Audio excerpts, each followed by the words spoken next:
하나님께서 오늘 우리들에게 허락하신 말씀은 마태복음 13장 3절의 말씀입니다. 신약성경 21쪽입니다. 예수께서 비유로 여러 가지를 그들에게 말씀하여 이르시되 씨를 뿌리는 자가 뿌리러 나가서 아멘. 하나님께서 우리와 함께 하시며 말씀 주심을 감사드립니다. 아멘. 자, 우리 옆에 계신 분들과 인사 나누겠습니다. 반갑습니다. 네, 반갑습니다. 인사하시죠? 네, 반갑습니다.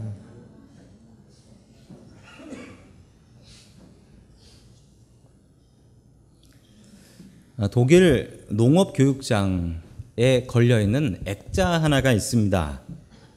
독일에서 그 농부들을 가르치는 곳이죠. 카를스루에 클라인가르텐이라는 협회인데 거기에 엉뚱하게도 이런 액자가 걸려 있습니다. 한글 액자예요. 아니, 독일에 무슨 한글 액자가 걸려 있나 보니까 이 독일 사람들 가르치는 곳이에요. 거기에 이런 글이 있습니다. 읽기도 좀 힘든데 다시 이렇게 하면 하농은 풀을 기르고 중농은 곡식을 기르고 상농은 땅을 기르고 성농은 사람을 기른다. 다산 정약용 선생님께서 하신 말씀인데 독일 사람들이 이 말에 많은 은혜를 받고 있다라고 합니다. 이 하농이라고 하면 수준이 낮은 농사꾼이죠. 수준이 낮은 농사꾼은 농사 지을지 몰라서 밭에 풀만 가득하다, 그 얘기고요. 중간쯤 가는 농사꾼들은 이 곡식을 잘 기른답니다. 그런데 진짜 수준 높은 농사꾼은 땅을 기른답니다. 땅을 기르면 저절로 곡식은 자란대요. 제일 높은 단계인 거룩한 농사꾼이 있답니다. 거룩한 농사꾼은 사람을 기른답니다. 참 맞는 말씀이에요. 그런데 이 말씀을 통하여 우리가 깨달아야 될 것은 정말 사람을 키우는 분이 계신데 그분이 누군지 아십니까? 우리의 거룩한 농부이신 하나님이십니다. 하나님께서 우리를 키우고 계십니다. 오늘 말씀은 씨 뿌리는 비유에 대한 말씀입니다. 여기에 보면 하나님께서 거룩한 농부로 나오십니다. 하나님께서는 어떤 사람을 키우고 계실까요? 오늘 하나님의 말씀을 통해서 그 답을 찾아갈 수 있기를 축원합니다. 아멘. 첫 번째 하나님께서 주시는 말씀은 비밀을 맡은 자가 되라라는 말씀입니다. 비밀을 맡은 자가 되라. 우리 마태복음 13장 3절의 말씀을 같이 봅니다. 시작. 예수께서 그들에게 비유로 여러 가지 일을 말씀하셨다. 그는 이렇게 말씀하셨다. 보아라, 씨를 뿌리는 사람이 씨를 뿌리러 나갔다. 아멘. 어떤 사람이 씨를 뿌리러 나갔다고 하는데 이 어떤 사람이 누구냐면 바로 하나님이십니다.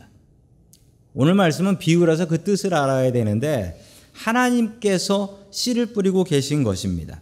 씨를 뿌리러 나가서 벌어진 일들을 순서대로 잘 정리해서 예수님께서는 말씀하고 계신데요.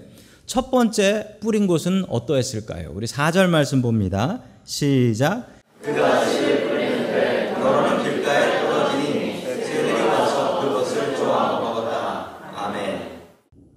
첫 번째는 길가에 떨어졌다고 합니다. 길가에 떨어졌더니만 무슨 일이 벌어졌냐면 너무 단단해요. 너무 단단해서 씨가 심기고 뿌리를 내릴 수가 없었습니다.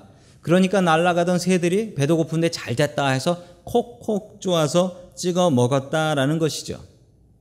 자, 이 길가라는 것은 어떤 사람들의 마음을 이야기하냐면 마음이 단단하고 딱딱한 사람입니다. 그래서 하나님의 말씀도 뚫고 들어가지 못하는 그런 사람을 얘기합니다. 저는 하나님의 말씀의 능력을 믿습니다. 저는 하나님의 말씀으로 못할 것이 없다고 믿습니다. 그런데 하나님께서 못하시는 게 아니라 안 하시는 게 있는데 마음이 단단한 사람의 마음을 강제로 열어 제끼지는 않습니다. 하나님께서는 우리가 스스로 마음의 문을 열기를 원하십니다. 하나님께서 우리의 마음을 확 제껴 열 힘이 없으시겠습니까? 힘이 있지요. 그런데 하나님께서는 절대로 하지 않으시는 게 마음 걸어 잠근 사람의 마음을 강제로 열지는 않으십니다. 우리의 마음이 이렇게 단단한 길가와 같다면 우리가 스스로 이 길가를 파헤치고 부드러운 마음으로 바꿔야지 하나님의 말씀이 내 마음에 심기고 또한 그 말씀이 열매를 맺을 수 있다라는 말씀입니다. 우리의 마음을 이 시간 부드럽게 하고 마음을 열고 주님의 말씀을 받을 수 있기를 주님의 이름으로 축원합니다. 아멘. 자, 두 번째 땅은 어떤 땅이었을까요? 우리 5절과 6절 봅니다. 시작. 또 더러는 흙이 골짜밭에 떨어지니 흙이 깊지 않아서 싹은 곧 났지만 해가 뜨자 타버리고 뿌리가 없어서 말라버렸다. 아멘. 두 번째 밭은 돌밭입니다. 돌짝밭. 돌이 많아가지고요, 거긴 흙이 깊지 않으니까 싹은 났는데 해가 나자 뿌리가 없어서 말라 비틀어져 버렸다. 그럴 순 있겠지만 이렇게 될까요? 라고 생각하시는 분들이 계실 것입니다. 왜냐하면 우리가 살아온 땅은 한국 땅이나 미국 땅이니까 그렇죠. 한국 땅이나 미국 땅은 잘 자랍니다. 땅이 좋으니까요. 그런데 우리가 지금 보고 있는 이스라엘 땅은 그렇지가 못합니다. 이스라엘 땅을 대표적으로 나타내주는 사진 하나가 있습니다. 저 나무는 시딤이라는 나무입니다. 시딤이라는 나무. 조각목이라고도 하고요. 저 나무를 가지고 법궤, 아크라고 하죠. 법궤를 저 나무로 만들어요.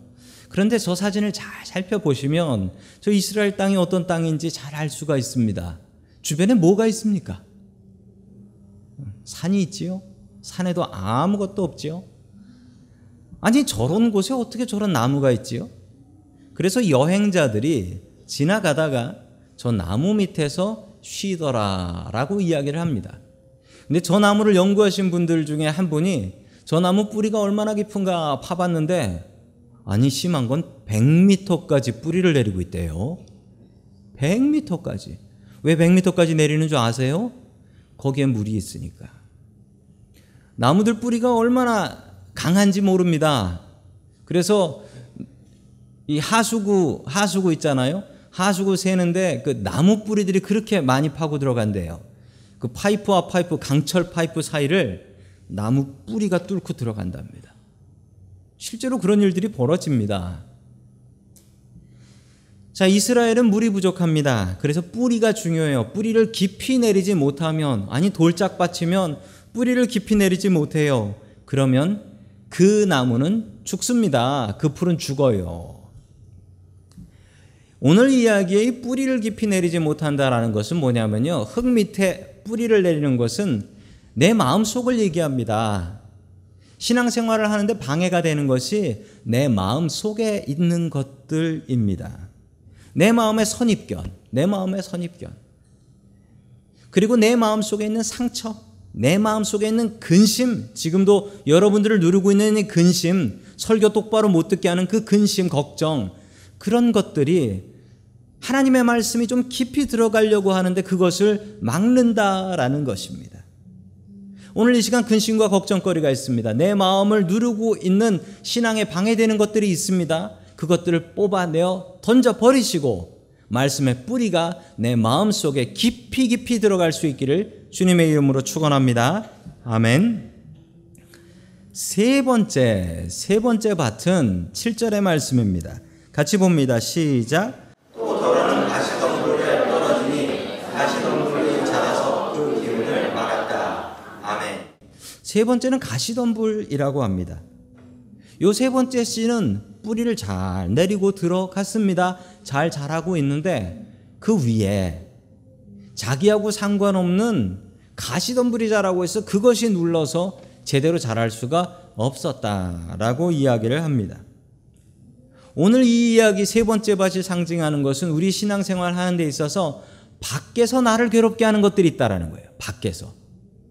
나는 교회 열심히 나가고 나는 하나님의 열심히 하고 믿음 생활 바르게 하고 싶은데 나를 방해하는 다른 사람들이 있다라는 거예요. 다른 환경들이 있다는 겁니다. 나랑 상관없는 그 환경들과 그 사람들이 나를 믿음 생활 못하게 해서 내 믿음 시들시들 죽게 한다라는 것입니다.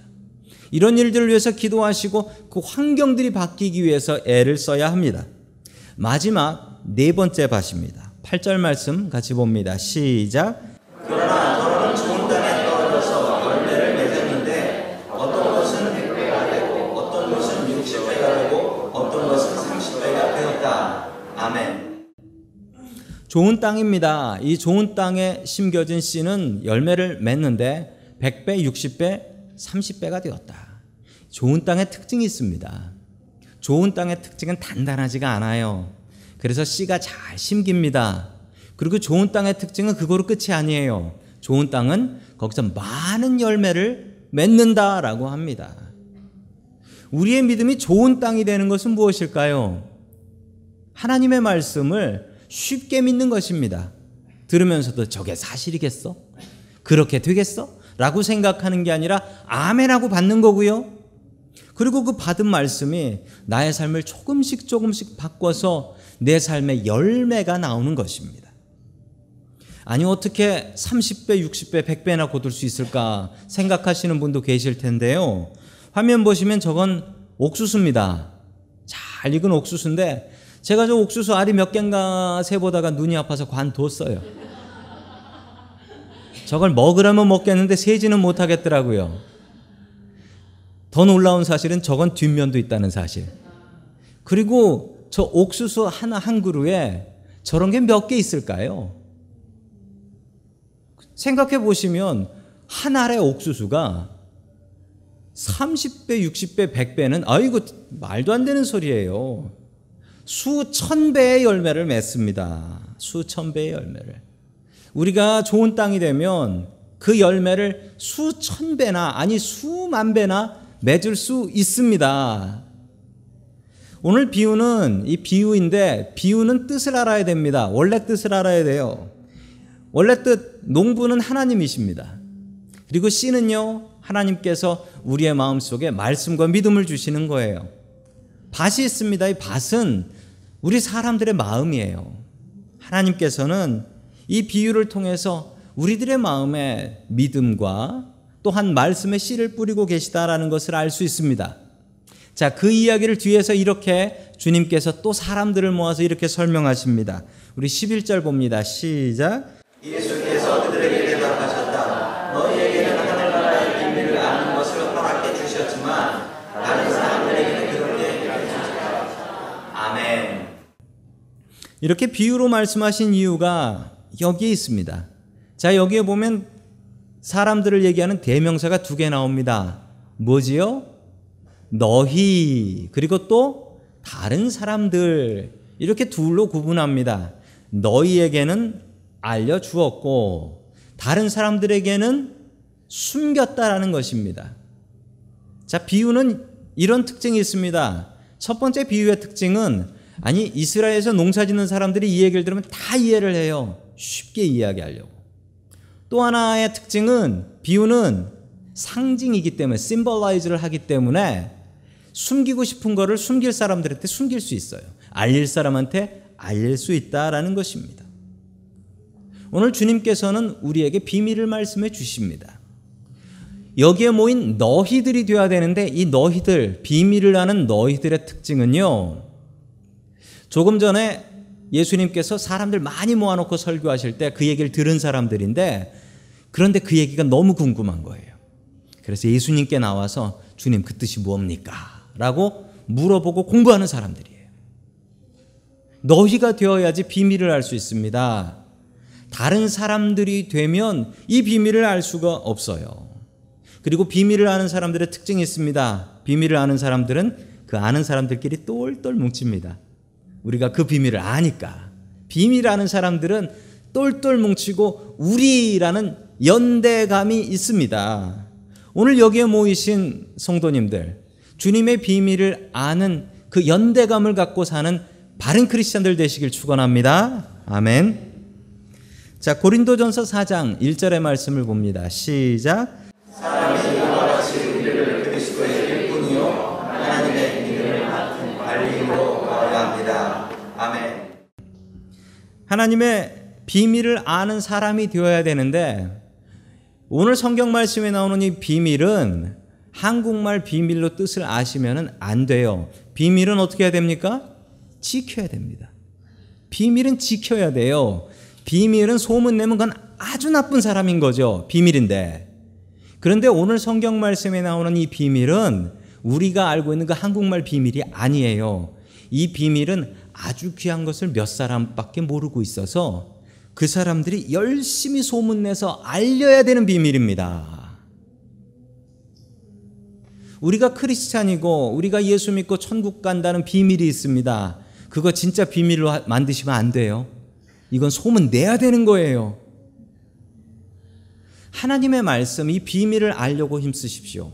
모이는 자리에 계속 모이셔야 됩니다. 그래야지 이 비밀을 알 수가 있어요. 이 비밀을 알고 나면 어떻게 해야 됩니까? 나가서 전해야 됩니다. 비밀을 지키려고 애쓰지 마십시오. 이 비밀은 증거하고 전해야 되는 비밀입니다. 우리는 하나님의 비밀 맡은 자입니다. 비밀을 맡았으면 지키지 마십시오. 전해야 됩니다. 주님의 이 비밀을 세상에 온전히 증거하며 살 수 있길 축원합니다. 아멘. 두 번째, 하나님께서 우리들에게 주시는 말씀은 내 마음을 좋은 땅으로 기경하라라는 말씀입니다. 내 마음을 좋은 땅으로 기경하라. 이스라엘에는 씨가 귀합니다. 농사 짓는 사람들이 씨를 어떤 것을 쓰냐면 씨는 자기가 농사 지은 것 중에 가장 좋은 것을 씁니다. 그래야지 다음 농사할 때 잘 되지요. 2000년 전 이스라엘은 먹을 것이 별로 없었어요. 하루 벌어서 하루 먹고 살고 굶어 죽는 사람들이 있었습니다. 그러나 농부는 아무리 배가 고파도 자기 종자될 씨를 먹지 않습니다. 종자될 씨를 먹으면 하루 이틀은 배부를 수 있지요. 그러나 그 다음에 굶어 죽게 됩니다. 씨를 먹으면 농사 지을 수 없어요. 그런데 왜 이 농부는 그 귀한 씨앗을 자기가 안 먹고 안 입고 남겨둔 이 씨앗을 좋은 땅에 골라 뿌려야지 길가에 뿌리고 돌밭에 뿌리고 가시덤불에 뿌립니까? 제가 농부면 이렇게 하지 않습니다. 제가 농부면 좋은 땅 잘 갈아가지고 그곳에만 뿌리지 절대 길가나 돌밭이나 가시덤불에는 안 뿌립니다. 그런데 이 농부는 이 귀한 씨앗을 왜 이렇게 아무데나 뿌리고 다니는 것일까요? 우리가 이스라엘의 땅과 환경을 좀 알아야 될 것 같습니다. 이스라엘의 농사법이 좀 달라요. 화면에 보시면 전형적인 이스라엘 땅입니다. 이스라엘은 석회암 지역이에요. 라임스톤이라고 하죠. 이 석회암으로 된 땅들이 많습니다. 돌이 많아요. 돌이 많은데 저 돌은 치우고 파도 끝도 없어요. 그래서 이스라엘에서는 농사 지을 때 이 한국하고는 다른 물이 부족한 지역에서는 이렇게 농사 짓습니다. 건조 농법이라는 농법이 있어요. 드라이 파밍이라고 하는데 이 건조 농법은 한국에서 논에다가 물을 가득히 해놓고서 거기다가 심는 그런 식이 아니에요. 밭에다가 씨를 심고서 거기다 물 부어주는 그런 농법이 아니고요. 그냥 씨를 농부가 이 노새나 나귀 같은 것을 타고 다니면서 그냥 뿌리는 거예요. 땅이 어차피 저런 식이에요. 저 중에는 길도 나 있고요. 저 중엔 돌도 있고요. 저 중엔 가시밭도 있어요. 그것을 가려서 뿌릴 수가 없는 거예요. 그리고 물이 부족하니까 어디다 뿌려놓고 물 주고 이런 일이 안 되는 것입니다. 이스라엘은 우리가 알고 있는 한국과 미국과는 이 물 상황이 너무 다르고 땅이 너무 나빠요. 그래서 그냥 뿌립니다. 그 중에는 좋은 땅도 있지만 길가도 있고 그리고 돌밭도 있고 가시밭도 있습니다. 유대인들은 이 비유를 너무나 잘 알고 있습니다. 왜냐하면 자기들이 그렇게 농사 짓고 사니까요. 저는 이 하나님의 마음이 참 좋습니다. 제가 하나님 같으면 큰일 나겠지만 제가 하나님 같으면 좋은 땅에만 뿌릴 것 같아요. 아니 길가에 뿌리면 이건 분명히 죽어요. 이 귀한 말씀 무시당하고 거절당하는 거 싫은데 하나님께서는 길가에도 뿌려주시고 돌밭에도 뿌려주시고 가시덤불에도 뿌려주세요. 어차피 안 되는데. 이게 하나님 아버지의 사랑입니다. 하나님께서는 지금도 우리의 마음을 두드리십니다. 길가 같은 마음, 돌밭 같은 마음, 가시덤불 같은 마음에도 우리의 마음을 두드리세요. 그리고 문 열어주시기를 바라고 계십니다. 하나님의 능력으로 확 그냥 열어 제칠 수도 있는데 하나님께서는 지금도 우리가 스스로 마음에 문을 열고 주님의 말씀 받아들이고 우리의 삶이 변하고 우리의 마음이 변하기를 기도하고 계신다라는 사실입니다. 이 네 종류의 밭은 다른 지역에 있는 다른 종류의 밭이 아닙니다. 이스라엘의 밭에는 이 네 가지가 다 있습니다. 구석에는 길이 나 있고 그 옆에는 돌이 있고 가시덤불이 있고 좋은 땅도 있습니다. 분명히 우리가 알아야 될 것은 처음부터 좋은 땅은 없다라는 사실입니다. 우리 스스로 단단한 길과 같은 내 마음을 갈아서 좋은 땅을 만들어야 하고 내 마음에 걸림돌이 되는 돌덩어리를 뽑아 던져버리고 좋은 땅을 만들어야 하며 나를 괴롭게 하는 가시덤불을 뚫고 올라가야지 좋은 땅이 될 수 있다는 사실입니다. 좋은 땅이 되려면 늘 기도하고 말씀 보고 예배를 사모하는 이 마음이 없으면 우리의 땅은 좋았다가도 나쁜 땅이 될 수 있다는 사실이지요. 좋은 땅은 없습니다. 좋은 땅은 우리가 스스로 만들어 나아가는 땅입니다. 어떤 미망인 과부 여자분이 계셨습니다. 일찌감치 남편이 죽었어요. 남편이 죽었는데 남편한테 재산이 딱 하나 있었답니다. 남편의 재산은 그 동네 뒷산이었어요. 근데 산도 나무가 있는 산도 아니고 돌만 가득한 돌산이었답니다. 여자 혼자서 그 돌산에 돌을 치우고 밭을 만들 힘이 없었습니다. 그래서 이분은 하나님 앞에 늘 기도했어요. 그분의 기도는 딱 하나였대요. 하나님, 이 돌산이 변하여 옥토가 되게 하여 주시옵소서. 이렇게 기도했대요. 이 기도를 듣는 교인들도 비웃었답니다. 여자 혼자 힘도 없으면서 어떻게 저 돌만 있는 산, 나무 하나 없는 산, 저 산이 변해서 옥토 좋은 밭이 되게 해달라고 기도하는가. 그러나 이 여자 집사님은 지치지 않고 하나님 앞에 기도했답니다. 하나님, 돌산이 변하여 옥토가 되게 하여 주시옵소서. 그러던 어느 해 한국에 비가 아주 많이 왔답니다. 그 동네에도 비가 많이 왔는데 비가 너무 많이 와가지고 강둑이 다 터져버렸어요.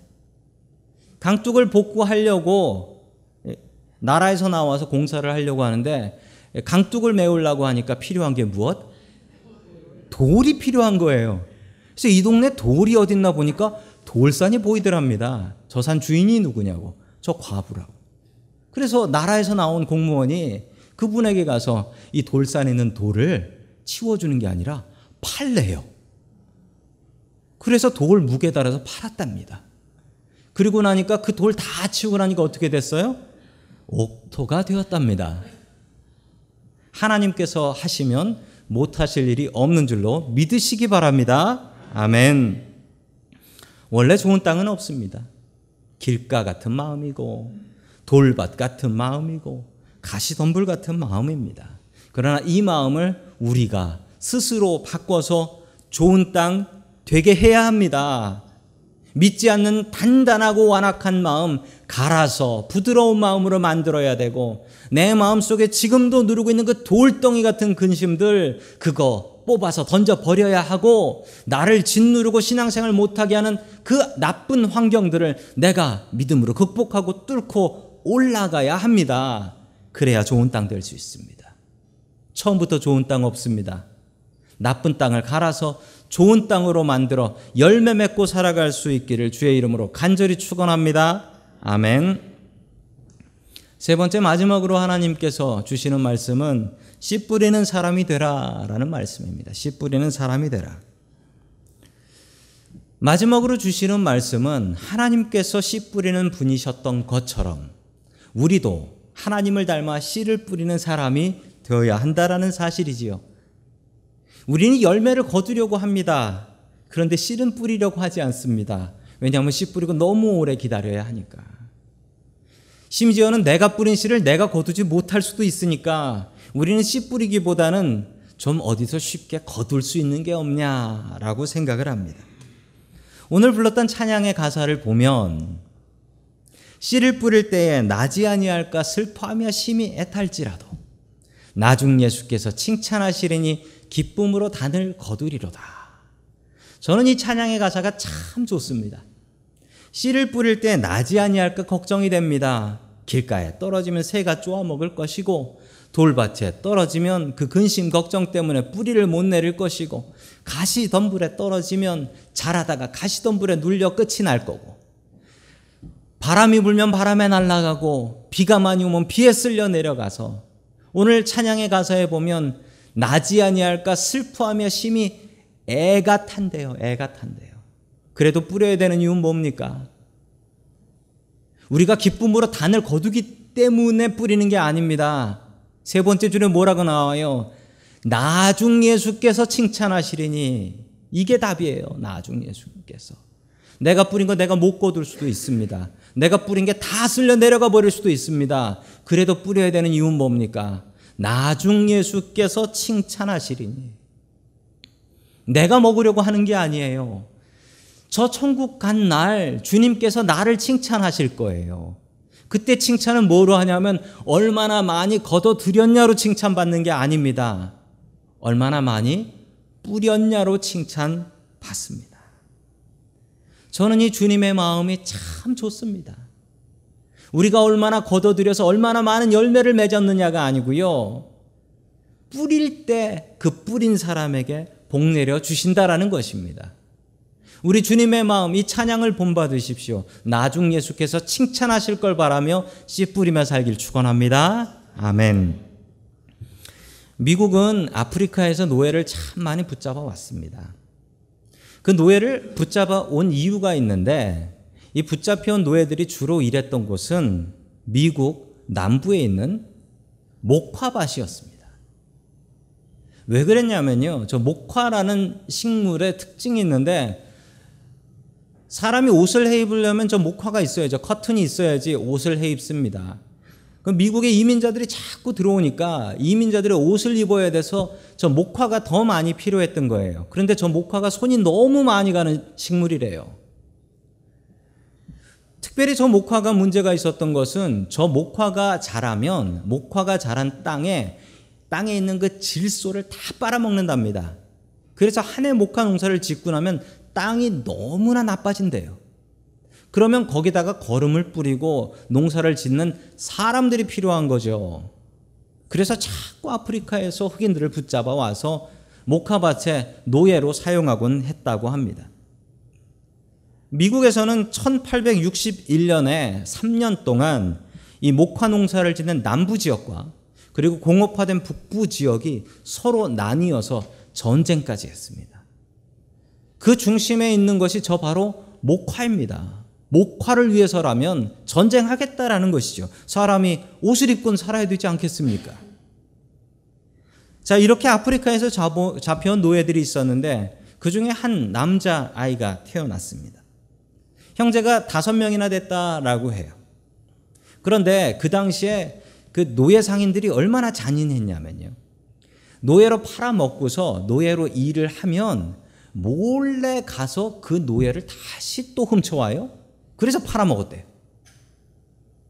노예를 팔아먹은 노예상이 다시 그 집에 가서 그 아버지하고 그 남자아이들을 다시 잡아갔습니다. 그리고 딴 데 팔아먹으려고 잡아가서 말을 안 들어가지고 다 죽여버렸어요. 그리고서 그 어머니하고 막내 아들도 붙잡아갔는데 이 어머니는 여자니까 반항을 안 해가지고 살려주고 다른 데다 팔아먹었습니다. 어디로 팔려갔는지도 몰라요. 그리고 막내 그 젖먹이 애가 남았는데 이건 어디다가 팔아먹을 수가 없는 거예요. 왜냐하면 이거는 젖먹이니까 이걸 어쩔 수가 없는 거죠. 기가 막히게도 이 안 팔린 애를 어떤 정말 선하고 착한 크리스찬 백인 부부가 발견하고 이 아이 내가 사겠소라고 해서 사갑니다. 그래서 이 사간 아이를 자기의 아들을 삼아요.